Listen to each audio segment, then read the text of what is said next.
You've heard of lifespan, you've heard of health span. There's a third one most people aren't aware of called mind span. It's the longevity and performance of your brain. And it might explain why you keep falling off your nutrition and training plan every few weeks, even when you know exactly what to do. Usually when that happens, your first thought might be, I need to track more closely, get more accountability, plan ahead better, follow a stricter schedule. And if you're a smart, capable person who is building a career or business, maybe raising a family, that advice seems like it should work, and yet this often works for only a few weeks before you're back at square one. My guest today has a background in molecular biology and knows a lot about the human brain. He's going to tell us what mind span actually is, how microhabits and cognitive capacity connect to your training and nutrition, and the surprising and counterintuitive fix for inconsistency.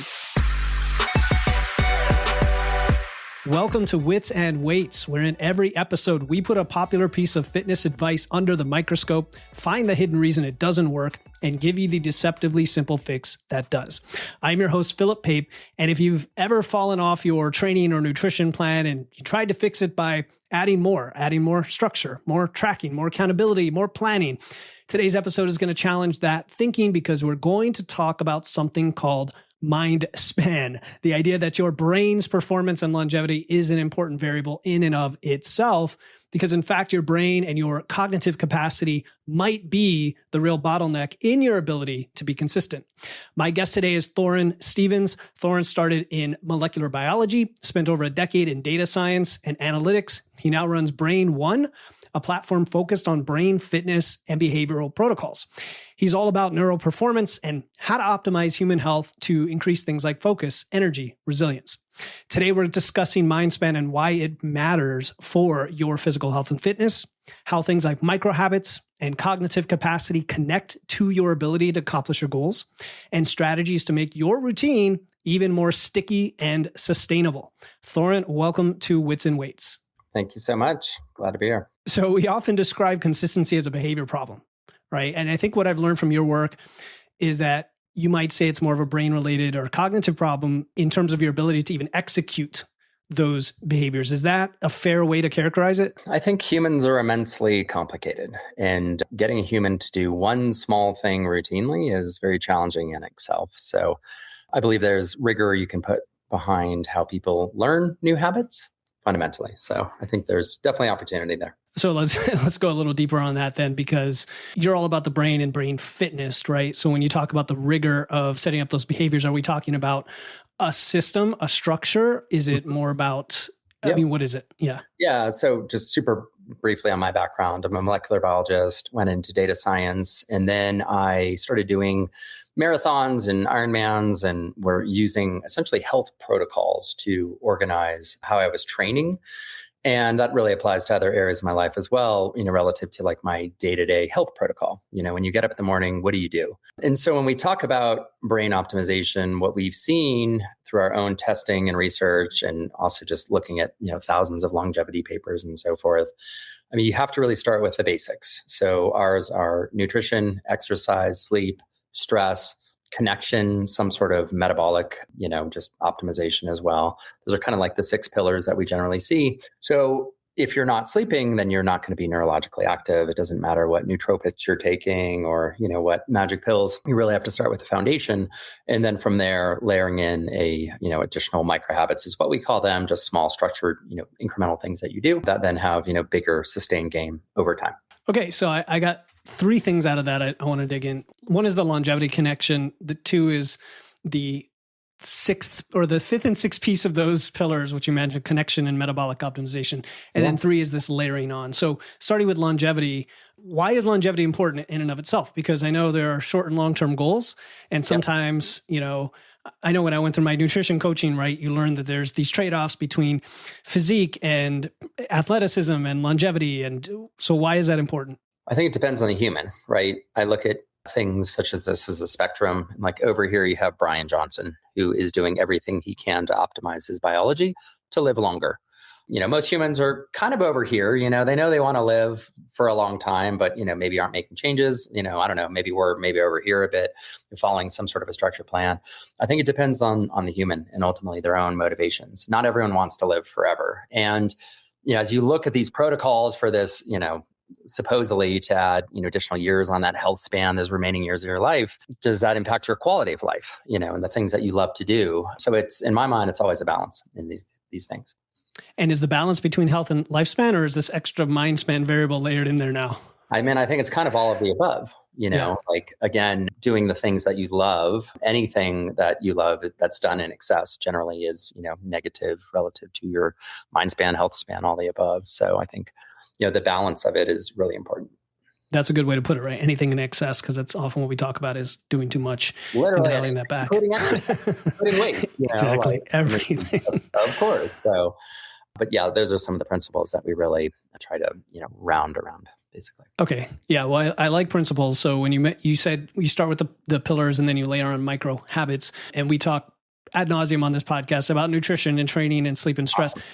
You did mention, though, connection, which I assume you mean like human connection, community, things like that. Is that what you're talking about? Yeah. I mean, I would expand it a bit. So I'm a molecular biologist turned data scientist. So, my life has revolved around data, but, I'm not obsessive about these things. And I went and met with the Center for Brain Health out of UT Dallas a couple years ago. I was just starting Brain One and, had this vision. And I met with one of the founders, Dr. Sandra Chapman. And I was like, Dr. Sandra, we have all this amazing data sets, and I'm looking at my biomarkers and my wearable data, and then we're amalgamating it, and I'm seeing all these patterns. And she's like, yeah, Thoryn, that's really cool. What's really cooler? Connection. And humans that have connection, whether it's to themselves, it's to the higher power, it's to their family, it's to their community, live longer, like, period. I mean, the data absolutely suggests, how much longer? I don't know, 10 to 15%, depending on the study, but a number of years. And so people ask, like, what is the secret of life? I think it's fundamentally simple. It's waking up and doing what you love. And if you are doing something you don't love, you'll wake up and then you'll be disgruntled, and so many impacts there. So as we think about those things, waking up with, an inspiration or just a desire to do something, whatever that is, again, spending time with your family, and community is an integral part of that, quite literally. And then those are the small things. It can be a book club. It could be chess club. It could be, playing soccer with the friends, whatever it is. But there's absolutely a connection both to longevity, but also just neurological optimization relative to community and connection. I think it's underrated. I definitely, because we don't measure it, right? So like you kind of assume there's this black box or this myopic kind of view of wearables and measurement and everything. And it's like, I mean, I do know people in different spaces who have that as a thing that they track, right? Which some would say, oh, that's crazy. Why would you track these squishy things like relationships or how often you talk to your wife? But, I mean, it's sometimes you have to have targets and goals, right? I think that's very, very interesting. How are they tracking those relationships? Just curious. I mean, there's different approaches. There's, a rate yourself on 1 to 10 in a context of like 10 things you care about, those kinds of things, right? Yeah. Awesome.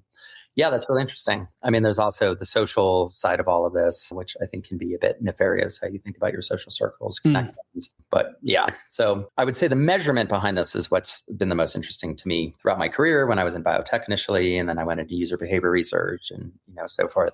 That's really been the thread line, is the measurement of these different attributes. So I'm curious on the connection side, because I have a small background in applied psychology, Martin Seligman, right? And then the follow-on work where they talked about flourishing and happiness and how connection was like the number one related variable to happiness. Yeah. When we think about connection, you mentioned a bunch of different examples, but like when someone is trying to improve themselves today, we have, and you said nefarious, and I don't know if you're talking about like social media and some of that when you said nefarious, but how does self-motivation theory, I think SMT, right? Which has relatedness as one of its factors. How does that factor into this? Yeah, that's not my area of research, just to be honest, but I can tell you I've seen anecdotally. Again, people who wake up and have that connection and that spark are more emphatic and generally feel and live longer, ultimately. So what is that based on? I mean, I think that's a great academic question. I would also say, going to the prior point, I mean, we generally think about, the world in micro habits, small incremental changes, protocols, and then programs that you can build, to reach that desired objective, such as connection. So that's why I appreciate your thoughts around, how to measure that. I do believe on the other side of the coin, when you talk about things like social media, I think that's personally entirely negative. As a data scientist, when I was looking at this user level data, this is back in 2012 through 14, 15, back when Facebook had an open API, Twitter had an open API. And, we could see in the data, which was guised as connection, you're connecting to children from your childhood and, people from your past and so forth, but not really the case, and how that data can be used very nefariously to optimize your behavior through an algorithm, which is what we're seeing now.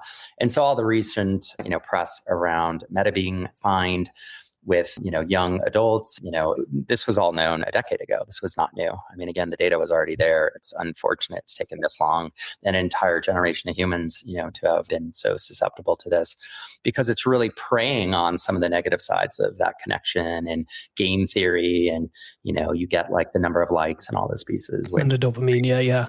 100%. Yeah. Yeah. A friend of mine, was telling me about where he's sending his kid to school. So we homeschool our kids. They used to, but now they're in public school. But it's, he went out of his way to find a school that didn't use technology, because you're seeing that pushback as well among public schools. And one of the anecdotes was that the Chromebooks led to more cyberbullying just because of the easy access to emailing each other and stuff you're just man, the world has changed. And that stuff is almost never positive. Yeah.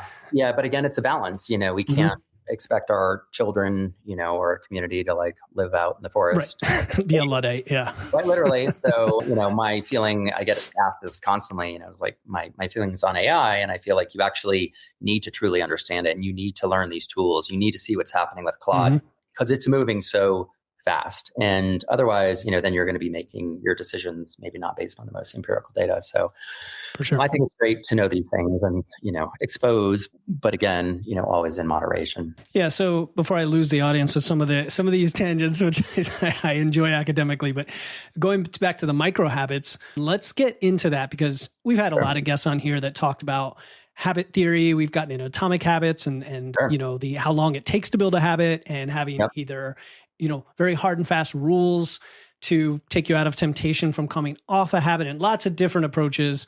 Just what lane are you in that's supported academically by the research you've seen? I mean, we follow a general CBT, so cognitive behavioral therapy type of framework, right? Where it's cue, reward, fundamentally, which is in line with James Clear and the atomic habits of framing. What I've found in this research is, again, it's really about motivation. We have a platform called Brain One. We work with clinicians, we work with individuals. And one of the metrics we track is adherence. You ask a human to do a thing to improve sleep, weight, metabolic health, whatever it might be. Do they do the things that you ask them to do? And I'm sure you've seen this in your training. It's incredible. So the technology here I find very easy. We can build easy, accessible technology to help support this. The challenge is the human behavior.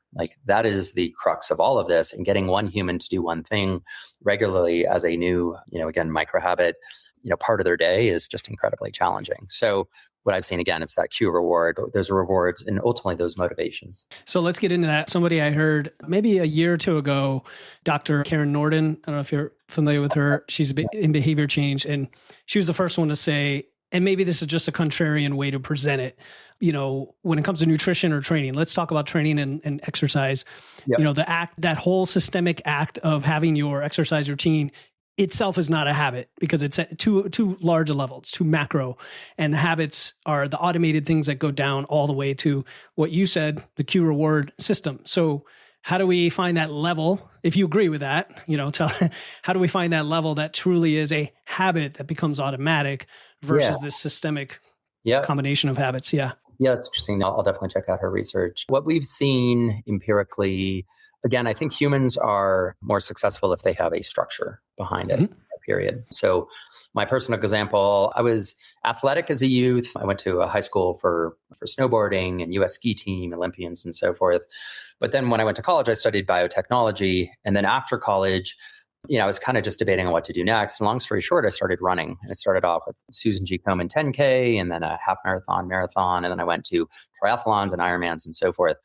And it was through that experience I began to use what we call a health protocol. And so we'll break down the protocol, which again are just the things that you do. You train, in case triathlon, swim, bike, run, weights, but then your nutrition. And nutrition is such an integral part of these types of races because you're in real time optimizing your health, using things like heart rate, that's really where I started back when we had these giant chunky Garmins that were like, the size of your phone.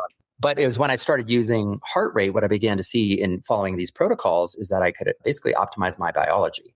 My lactic threshold could be attenuated if I, followed this particular, again, micro habit or pattern of training, basically. And that was, one of those kind of pivotal moments. And it was through that experience, though, of training. And then you're optimizing in real time, things like your hydration, your carbohydrates, your electrolytes, your proteins to a degree. And if you get any one of those wrong, you're not going to finish the race, which in some ways is just, it's a bit of a metaphor of life to a degree. I mean, those are very, concentrated. So generally that's how we think about the world. Again, micro habits, things that you do, nutrition, the building blocks, measurement, which could be wearables. It could be other different types of measure, and so I think it's really critical to understand in each of these areas, what is your baseline, and then how are you going to improve, and then how are you going to measure that? And, to that regard, like I came out of biotech and I've been using protocols to synthesize DNA. I've been using protocols to, do these like long distance, triathlons and so forth. Fundamentally, your protocol is just your daily routine. It's the things that you do, when you get up in the morning. And so what we found is putting that into a system can be helpful, and it drives adherence. Some people come every day and track, some people don't, and that's okay. Just getting it on paper is the first step, really beginning to understand where you can improve, and then you're layering the data on top of that, and then you can work towards a plan.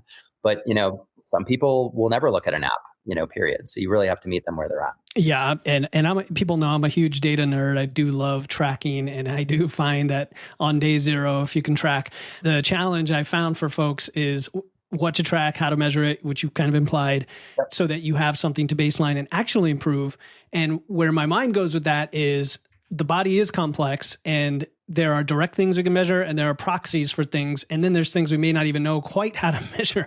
So for example, nobody's going to do doubly labeled water tests to measure their caloric expenditure, but we know that you eat food and you gain or lose weight, and therefore your body as a black box burns calories. And then we say, okay, well now the composition of what you eat is important, so we're going to measure protein, and on, right? So like, just how do you think about that to not overwhelm somebody who, like, should they even get to that step before they're doing some of these pillars at a rough level? Or do you need this at the beginning at a very light level to do the pillars, if you know what I'm saying? Yeah, I think it's probably the latter is, what I've seen in our own research anyway. I think it's really good to, again, starting with the goal of what they're trying to achieve, but what are the non-negotiables? Like what are the things that pretty much all of us should be doing every day? An example could be circadian regulation. So we all generally have challenges with sleep. We hear sleep, anxiety, and gut are the three nonstop, right? And so they're all related, of course. But, when you talk about sleep, it's not necessarily all your preparation at night. It could be your preparation in the morning. And so how much direct sunlight do you get? What does that do to cortisol? And then ultimately, really just your hormone, throughout the morning and then the rest of your day. It's so critical. So that would be like a non-negotiable. And that's hard for some people. I mean, myself included, I live in the mountains in Colorado. We don't even actually get direct sunlight till about 9, up at 6. But you do the best you can, and that would be an example, is getting as much direct sunlight as, early in the morning as possible. Another could be hydration. Another could be, prayer, gratitude, depending on the human.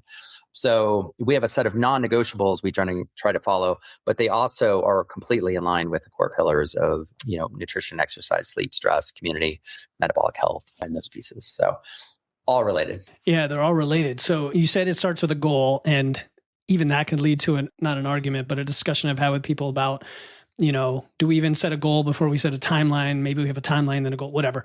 I don't want to go down that rabbit hole. Actually, you start with the goal. So let's say your goal is just, you want to feel and look better, right? Like you're the average person who is generally dissatisfied with the habits they've developed over many years. They're probably in their 30s or 40s at this point, because that's when things start to catch up physically and energy wise. And of course, the hormonal decline and all that fun stuff. People listening to this podcast, and they're like, hey, Thoryn, I just want to look a little better, feel a little better, lose that belly fat, and just kind of maybe live a little longer and be healthy. Like a lot of people just state that as their general goal. Do you work on them to hone that further first? You certainly do. Yeah. I mean, we have a system that helps support them. Yeah. I mean, that's, we try to be as specific as possible, I guess I would say. Are you really like relative to neurological optimization? Is it, your decisioning? Is it your executive function? Is it just memory? What specifically there? Or, relative to other indications, sleep as an example. And then what's the baseline? How do we measure it? How do we build a plan around it? So, okay. Yeah. So then where does the mind span concept come into this? I didn't have a lot of time to research this, but I understand it's related to cognitive capacity and brain health overall. Like where does that fit in? I mean, it's not so personally, I would say an example of my pursuit of mind span will be through like micro habits like consciousness. How are you thinking about consciousness expansion? I've spent a lot of time with plant medicines and psychedelics over the years. So that is one of the tools that I personally use, which I don't necessarily advocate, but if someone's curious, happy to have a conversation. Okay. And that's it. Okay. I was hoping for a little more, right? Like with the whole mind span thing, just because it seemed to be a key piece here as like a hold up or a root cause behind why some people might have trouble executing on these micro habits. Okay. Not something in our research, to be honest. That's not something we're focused on, but yeah. All right. So no, for sure. So then we get into the intersection of, okay, so you're trying to develop these micro habits. You identified what you want to measure and improve. Now, how do you do it? Like, how do you make it stick? You mentioned cue reward. Like, what are the practical ways to do that? Yeah. So we have, again, a structured framework that we follow, that we've developed. Really, at the end of the day, it's a tracker. And it is, again, understanding the high level goal that you're working towards, and then what are these small micro habits, these incremental changes that you're doing to actually get you to that goal without overwhelming the human. I mean, that's the number one thing that we hear. And that's why so many of these plans, I think, fail, is because people get overwhelmed and there's too many things to do. And just getting one human to do one thing regularly is a massive accomplishment, let alone, a select category. But it also depends on, the types of people out there. Like if you've ever done any competitive, athleticism, marathons as an example, then you've probably followed some sort of a training plan. But that type of discipline, and that's another really integral, I don't even call it a micro habit. It's almost like a non-negotiable, but, following these types of plans that are outlined that have some level of reward. And then I'm also a big believer in the data without having the person be overwhelmed, or, you can also have like analysis paralysis where people get so obsessed with the data that's actually negative. When you wake up in the morning, you look at your phone, you're like, oh my gosh, my readiness score from Oura it's only a 45. I'm going to have a horrible day. But you actually could have had a great day if you just took a minute to really, connect to yourself and see how you feel. So yeah, those are some of the small things. I'm laughing because I have an Oura ring, and some days I'm like, I can predict what it's going to say, and I'm like, I don't know how it's helping me. I just, I drank last night. I haven't drunk in 2 months. I know it's going to be. Well, but it helps. So, I hear that a lot too. And it's interesting, right? Because some people then stop using the wearables because they're like, oh, I already know what it's going to say, which is true. But even just having that baseline data, I think is absolutely critical because it's something you can measure against. And the old quote, you cannot manage what you can't measure. I mean, I agree with that, and so having at least some understanding, but, it also should be intuitive. It's like, how do you feel? When you wake up in the morning, the data helps support it. I look at certain metrics regularly, like resting heart rate and HRV. Those are kind of my go-to relative to my recovery, my parasympathetic nervous system, and just, all the things going on in my life. I definitely see a direct connection, both on the behavioral side, as well as, if I just have a glass of wine, how does that impact, literally? For sure. Yeah, we talk about those all the time. Those are really, even just resting heart rate, because it's so easy to measure and changes so quickly, like within days based on your activity. So, and there's another one I've been talking to people about. It's just a simple heart rate recovery, like in real time, like an acute heart rate recovery, right? If you're exercising, for example, how fast does your heart rate recover? And I don't know anything you do measure that? No, I'm actually not familiar with that metric. Yeah, where you could shorten that time over time and as a measure of cardiovascular fitness. But anyway, that makes sense. Sure. So you mentioned rewards, and that's another thing that comes to mind is, are we talking intrinsic, extrinsic, or it kind of depends? I think it depends. Yeah. Depends on the human, depends on ultimately what they're trying to, achieve. Yeah. Okay. Yeah. Because the habit thing with the data, you mentioned, so we talk about an Oura ring, and I think, okay, what I like about something like an Oura ring or step tracker or whatever is it's automatic. It like zero friction. It's capturing the data for you. Sure. How much is friction as a variable to be considered when you're setting up these systems? Oh, I think it's everything ultimately. And again, that's where you have to hone in on the persona. Age is a big factor. We work with certain clinicians that have an older population.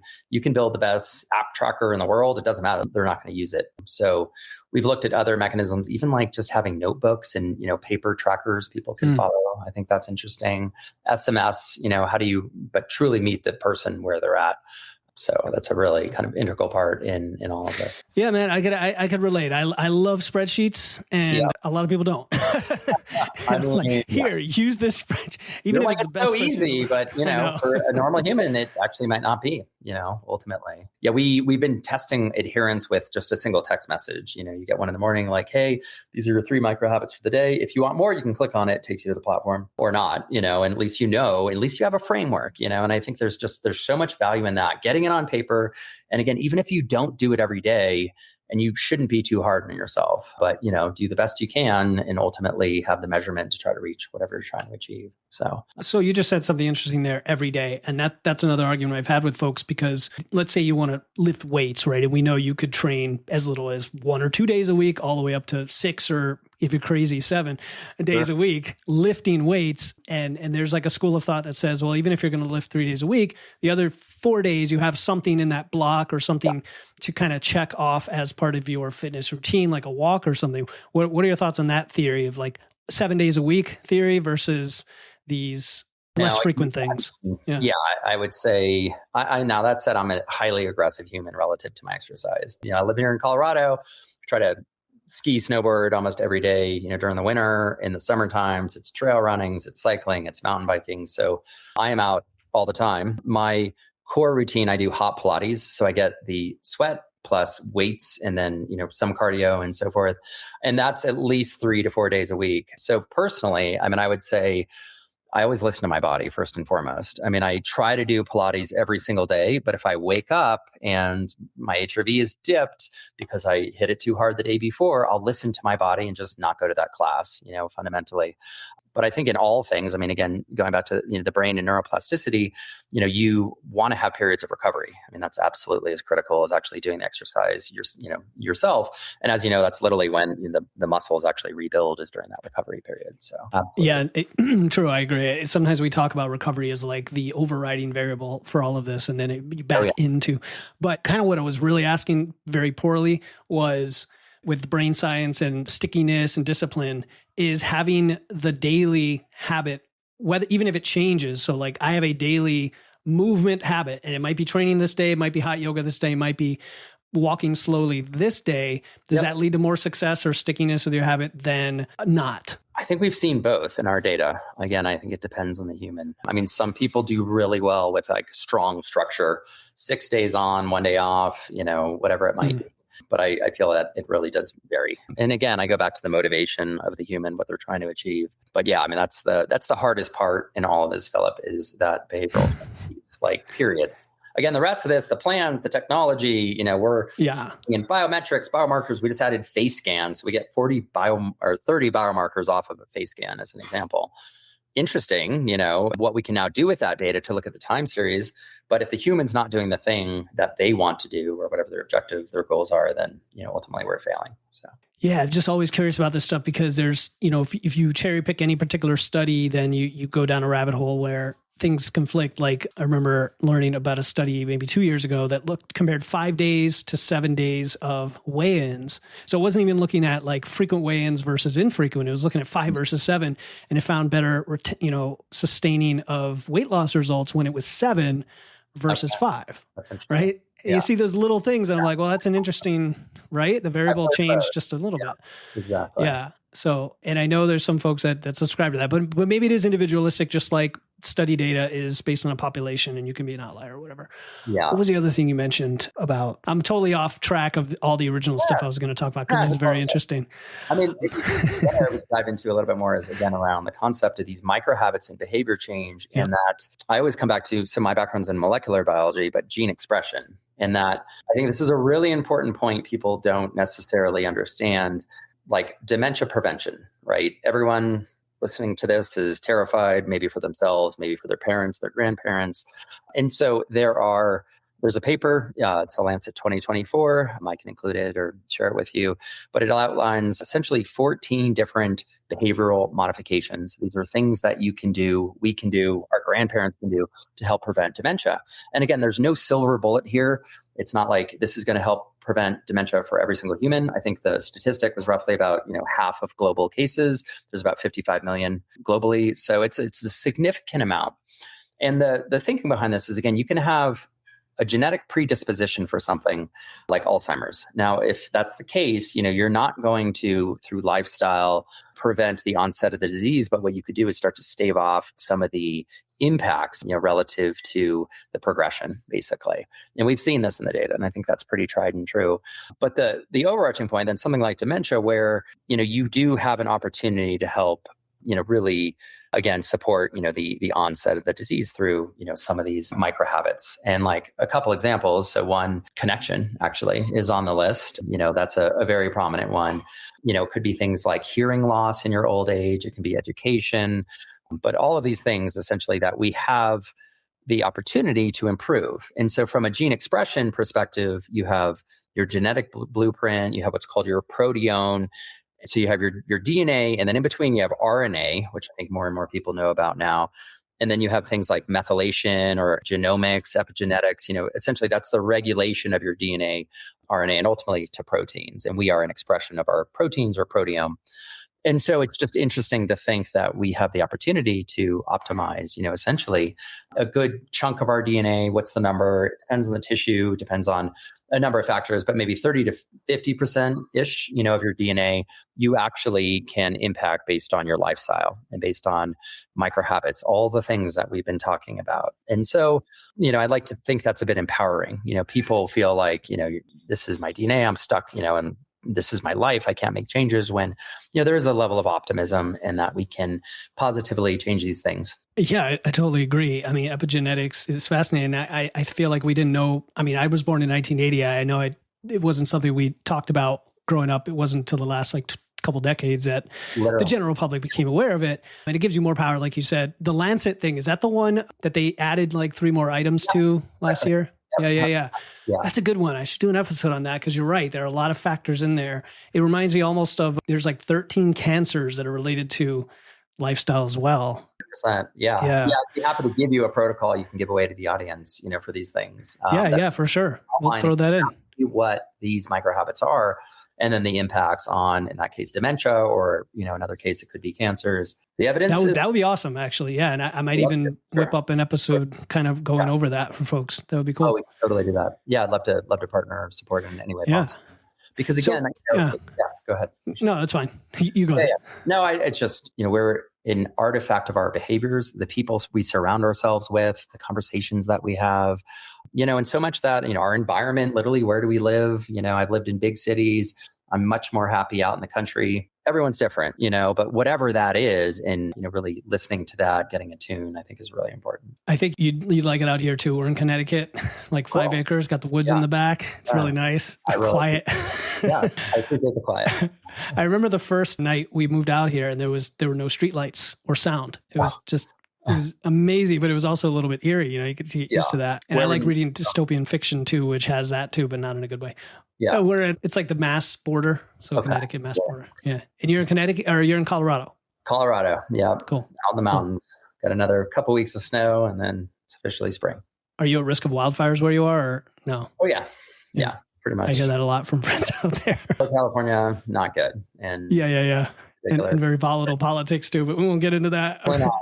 So, all right. So, we mentioned the Alzheimer's thing, and I think you and I were talking about brain training. That might've been even before we recorded. Yeah. And how much value do you place in some of those? Because I've heard mixed results. I think some of them are great. I think some of them are scandalous, which has also been proven out in the data. I don't know if I'll name any companies offhand, but you probably do the research. I think Brain HQ does a great job. I sat down with the founder not too long ago. Again, we would think of brain training as a micro habit as part of your overall protocol. So it's great. I mean, I think everyone really should be doing these types of exercises, especially in your older ages. And they had some great recent paper.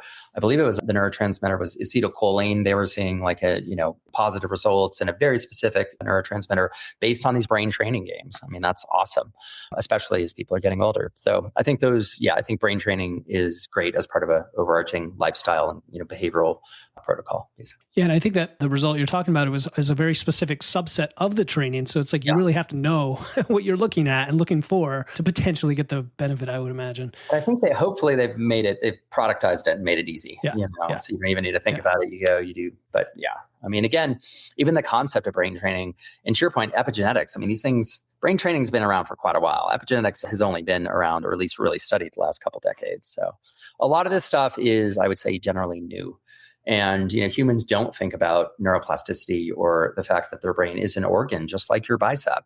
Just like your bicep, you need to regularly exercise it. You need to allow it to rest and recover, all of those pieces. So I'm laughing because there was just today, speaking of social media, Dr. Mike Israel posted what seemed like a very serious question. He's like, I have a very serious question for you guys. Do you want bigger biceps or bigger triceps? So I'm like, do you want a bigger brain or bigger? I'm just thinking about that. You should add that in there. I mean, exactly. I mean, I guess it's all of the above, but people generally don't think about their brain as something that they exercise. And I think that's something we're hopefully trying to start to shift. Good. Yeah. Hopefully some of our podcasts help do that too, just by making you think differently. So, okay. One question I did have that came back to me was, so if somebody has a specific goal, like, okay, I want to start lifting weights. I know it's good for me. I know I want to lift at least 3 or 4 days a week, but I don't do it right now. And I never have. Like, where would you start from that point to break down to the micro habits? So they want to work out, I guess, what is their, what are they trying to achieve? I mean, specifically. Let's say they're trying to just get stronger. Yeah. I mean, what we could literally do is we could essentially take their information, run it through our AI, and come up with a protocol and see how it compares. Cool. Something we've been working on the last year and a half, and it's actually pretty shocking how accurate it gets. We had one woman recently who she created a protocol. We ran her through it, and she's like, "Oh my gosh, honey, look, it's like 10 of the 12 micro habits I just listed on my last night." And he's like, "Oh my gosh, honey, you're correct." So side note, that's one of the mechanisms we can get there. Yeah, I think, again, starting small is critical. They want to work every day, understanding their motivation. What is it about that human, that you can help motivate them relative to the thing, the reward, that they're working towards. Humans love instant gratification, of course, which is why in some of the tech that we're developing, this new facial scan that we've added, you can actually see changes in your HRV in, pre and post breath work, as an example. So that's cool. You actually do breath work and you can see how your parasympathetic nervous system is impacted. But those types of small wins, I think are really important. How you look in the mirror. And again, I don't focus as much on the weight training side, but it's all related. So yeah, the thing about getting the immediate feedback is really helpful. I know that could go awry if it's not the right thing, right? If you're not measuring the right thing. But we hear a lot about gamification and streaks and stuff. And I just recently dived into that for an episode. And it was interesting how much of how things are gamified isn't effective, right? For changing your behavior. But something like that, where there's actual progress, seems to be effective. So again, the listener should look into this stuff and become curious. I like the idea of starting with a goal and working back not only to what the protocol could be, but what is your motivation, and then tying that together. Full disclosure, I have an app. It's called Fitness Lab. And one of the things you do in week 1 is a future vision exercise. Awesome. Because that's so powerful, right? Because we've seen that so powerful. So I love that you're saying that. When you said that 12 micro habits in the example, would the app or the protocol then decide what the best 3 are, or 2 or 1 to start with? Yeah, we can. Again, it depends if the human's working with a clinician, they're working with a practitioner, a coach, whatever it is, and then just meeting them really where they're at. And part of that, again, is their experience level. So novices, we would never give 12, maybe 3 to start, maybe even 1, just depending on the human, or upwards of, a dozen, depending. And that could include things, like peptides, potentially, or people use this as a peptide tracker. We have another use case with even stem cells. So we're really focused on the measurement, whatever it is. We don't really care the intervention, any of those that I just mentioned. But ultimately, having that baseline and then understanding the, time series improvement. Okay. Yeah. Yeah. No, that makes sense. And peptides and stem cells, two very controversial areas that have like very polarizing people out there because there's some great stuff, but it gets so muddled by so much junk and slop in the wellness space. But I love that you mentioned it because there are some bright spots in there. What was I going to ask about that? Yeah, go ahead. No, go ahead. Totally unrelated. But as you were talking about the micro habits and doing like 1 or 2 or whatever, do we know for sure it takes a certain amount of time to make a habit sticky? Because I used to think 21, and I feel like James Clear mentions that, but then recent research I've seen is 45 because there seems to be 2 tripping points to the human brain's need to get back to like what it used to do. And like the first one's almost a false success point, and then you could revert easily until you get past the second point. Is that BS what I'm saying, or is there something to that? I think there's something to that. I think we've seen that in some of the data for sure. Yeah. Okay. So is it like 6 weeks? I mean, is there a number? I don't know if I have a number. We can actually look at that. I mean, I would say 4 to 6 weeks is kind of anecdotally what I've heard, and it also depends on the micro habit. And then it really depends on the human, like what are you actually asking them truly to do? So I think there's a number of variables there. All right. And then just a couple of personal questions, like besides mind altering stuff, what's another micro habit that you do like every day? Yeah, I'm again, pretty rigorous. So really big proponent of the sweat. And so whether that's a sauna, we have one here, or I do the hot Pilates where I get sweat, I get some cardio, and I get weights. So I do heavy weights, like 50 pounders. So that's one of my like non-negotiables. Try to go 3 to 4 days a week. And then other micro. Do you measure sweat? Do you measure like how much you sweat, or what do you measure? Well, I actually have water bottles that do have measurement on them. So like per class, I average about 2 liters of water. At least. So, but again, I'm not that obsessive about it. Like I just always go with how I feel, fundamentally. Another micro habit that we don't talk about a lot, but also is related to cognition is the concept of unitasking versus multitasking. And again, this kind of goes in that non-negotiable category because it's not something you're like doing every day, but it's one of those things you can kind of put into your protocol that you can just try to adhere to. And so, we're very much caught, like you're constantly, in the hustle, and you have your phone and your laptop and the TV and kids running around. But when you're trying to focus on very specific, tasks at hand, if you're trying to do 4 things at once, because of cognitive drag, you're actually going to be less neurologically optimized and probably get them done, not only, less efficiently, we could say. So that idea of, again, unitasking versus multitasking, I think is another really interesting one. Is that related to like the Pomodoro technique where you focus on one thing at a time, or? I don't know the Pomodoro technique specifically, but it's that idea that, again, when you're focusing on something and then you shift to another, even if it's small, just like looking at your phone and then going back, you have cognitive drag. And it takes milliseconds, to then reorient yourself in the conversation, whatever it might be. So that is so true, man. That is so true. Well, and where it's like, it's kind of the antithesis of what we're taught, the grind, and, got to hustle, and like, not really. If you just are more efficient with your time, then you actually will be, higher efficiency longer term. Yeah, makes sense. Okay. So even though you don't obsess about this stuff, you definitely are, I know, into wearables, and you mentioned the Oura Ring. Is there another wearable you use that maybe is unique that we could learn about? Not unique. So my favorite actually is Oura for sleep, and then Garmin for activity, just relative to resolution. I like Oura because it's, very small. I've been training with Whoop. I don't love it personally, but we have integrations with over 300. So we're kind of agnostic. I mean, at some point it doesn't really matter what you use as long as consistently and you're looking at the trends. Your HRV in Oura is absolutely going to be different than in your Apple Watch, which is okay. But again, as long as you're looking at the trends, it doesn't really matter. But yeah, those are kind of my go-tos, on the day-to-days, Oura and Garmin. And then, like I said, we've been doing some interesting testing with facial scanning and then also voice. So voice biometrics, and then looking at your voice. And we've seen high and medium correlations to HRV through your voice, basically. So if you're stressed, you're going to hear it in the voice because it might be a little bit higher pitched, and, It's all this stuff we kind of inherently know, but now we're actually able to start to see it in the data. And the reason why these metrics or these outcome measures are important, again, whether it's a face scan or a voice, is because if a human doesn't have a wearable, then they could just use the system and then get a biometric from it immediately. So that's really cool too. So those are some of the newer modalities that we've been testing. I love that stuff, man. And combined with machine learning and AI and everything, it's just insane. Like, we had the founder of Sprint on, and they do like, just a quick visual of your body composition, your anoid-gynoid ratio, all that stuff, literally just from a photo, right? And none of these suits anymore and special measurements you had to do in the past. It's crazy. Well, in the inferences as well. I mean, that you can now glean from this data. Like on the face scan, it's measuring the microcapillary fluctuations of your face, and it's pretty crazy. And what we've seen is it's very very highly correlative to both like HRV and even blood pressure. So that technology is only going to get better and better. I think where a lot of these companies, though, fail, and this is something that we're really razor focused on, is what do you do with that data? It's like, okay, your HRV is, Whoop, I think is like one of the worst. It's like, oh, your HRV is down 35%, take it easy out there. And you're like, okay, but like, really, is there nothing more I can be doing to help support my parasympathetic? Like maybe, a cold plunge, another micro habit that I do, or breath work, another great micro habit that you can do anywhere for free.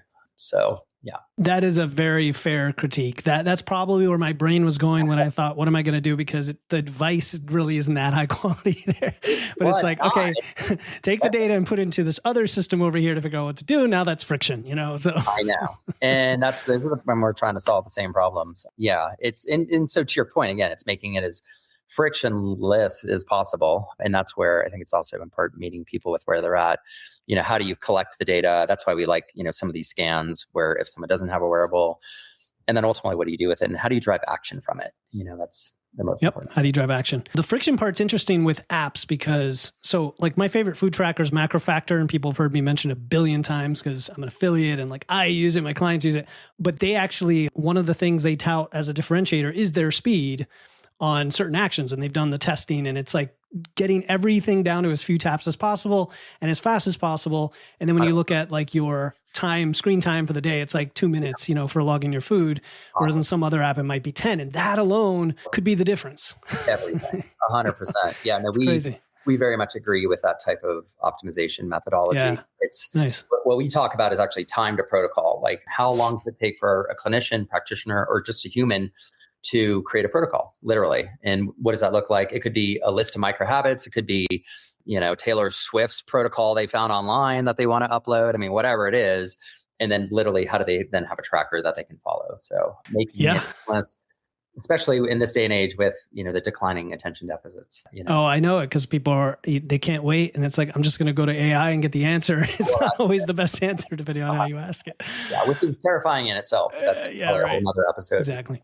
All right, man. Well, we've covered a lot of really cool things. I didn't know where this would go, but I definitely think there's a lot of practical lessons. I guess to tie it up in a bow before we tell people where to find you and all that is like, given all the data you've analyzed for both issues that people have, the challenges that people have, like sleep you mentioned, versus the micro habits. Are there a couple that just float to the top all the time with people you see when it comes to like challenges that they're trying to fix and then micro habits they tend to have to use? Oh yeah. I mean, again, like sleep, gut, which related to nutrition, depending, and then stress. I mean, those are like the three. Ultimately, I think every one of us, to some degree, could improve upon. So, and then from there, getting into, the specifics, so things like, again, stress, exercise for me. I mean, that's one of my biggest, that's why I do the hot Pilates so frequently. And then the, cathartic release physiologically that you're getting from the sweat specifically, but from the exercise. So when I come out of that Pilates class, I'm a different human, side note. So again, and I know these things sound fundamental. It's like, oh yeah, exercise, great. Another exercise recommendation, but how and where, and again, the plan that you follow, I think is also part of the difference. And then further, if you can start to measure it, that really shows the progress. So yeah, I think that's great. No, you're right. There's like the principle of it and the benefit you get from it, but the how, where, and plan is the tailored to you. Here's your life. Here's your schedule. Here's, your body. I just had an extra day off from training because of travel, and it wasn't worth like trying to fit in the hotel and all that. So when I worked out today, it was cathartic. Like you said, my body was like, thank you, like, thanks for doing this again. Because you get in that habit. And I think, I was going to ask you, like, does time of day matter? But we're going to get into those are details. Like, I think it could maybe, but it depends on who you are and your schedule and all that. Yeah. I mean, 100%. Like, I get up at 5 and that's when I do my best thinking. My wife is working till 1 a.m. She's more of an artist and creative. So I think it definitely depends. But, to the prior point, again, with exercise, I feel personally, I'm more neurologically optimized after the exercise, so all these things are related, and then of course you have like sleep as like the, longevity hack. Everyone's looking for like, oh, what can I take to, live longer and be healthier and look younger? It's like sleep. That's it. Like one thing, let alone obviously the other pillars that we discussed, but starting with the basics. There was an analogy I heard someone, you might have heard it. He was talking about like, what did he say? Something like if you went to a college and everybody was doing drugs, you'd be like, these people are insane. Like, but if you went and everybody was not getting sleep, you'd say, oh, that's normal, but they have the same effect. Or what I mean? Okay. Yeah, I haven't heard something like that. Or maybe it wasn't drugs, maybe it was alcohol. I don't know, but it had the same effect, right? Right. But we don't put it in the same category. Okay, man. So I know we're going to share something that lets people identify some micro habits or a protocol you mentioned earlier. Sure, I'd love to. Yeah, I mean, I have a dementia prevention protocol I can share with you that you can disseminate to the audience. That's great. Yeah. And besides that, where do you want people to look you up? Yeah, so they can check out brain.one. That is our neurological platform. And then we also have peptides.one with an S. And that's what we've built around peptide measurement for all of our friends and family that are struggling with measuring if their peptides actually work. Got it. So brain.one, peptides.one, we'll get everybody the protocol. Look for those in the show notes. And this has been awesome. Thank you so much, Thoryn, for coming on Wits and Weights and sharing your wisdom and your knowledge and your energy as well. So thank you so much. Thank you, Philip. Really appreciate it.